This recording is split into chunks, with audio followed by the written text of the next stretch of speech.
আজ আমি আলোচনা করব শিক্ষা মনোবিজ্ঞান, এডুকেশনাল সাইকোলজি।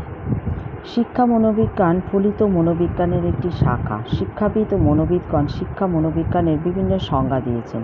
কয়েকটি সংজ্ঞা এখানে উল্লেখ করছি। স্কিনার বলেছেন, শিক্ষা মনোবিজ্ঞান হলো মনোবিজ্ঞানের সেই শাখা যা শিখন ও শিক্ষণ নিয়ে কাজ করে। মনোবিদ বার্নার্ডের মতে শিক্ষা মনোবিজ্ঞানের কাজ হলো শিখন ও শিক্ষা সংক্রান্ত বিষয়, বিশেষত বিদ্যালয়ের শিখন ও শিক্ষণ বিষয়ক আলোচনা করা। ক্রো বলেছেন, তিনি মনে করেন শিক্ষা মনোবিজ্ঞান কেবল শিক্ষার্থীর শিক্ষামূলক আচরণ অনুসরণ করে, বিষয়টি ব্যক্তির জন্ম থেকে পরিণত বয়স পর্যন্ত শিক্ষামূলক অভিজ্ঞতার বর্ণনা ও ব্যাখ্যা করে। জার্ড বলেছেন যে শিক্ষা মনোবিজ্ঞান হলো সেই বিজ্ঞান যা ব্যক্তি জীবনের জন্ম থেকে মৃত্যু পর্যন্ত বিকাশের বিভিন্ন স্তরের যে পরিবর্তন ঘটে তা বর্ণনা ও ব্যাখ্যা করে। মনোবিদ পিলের মতে শিক্ষা মনোবিজ্ঞান হলো শিক্ষার বিজ্ঞান।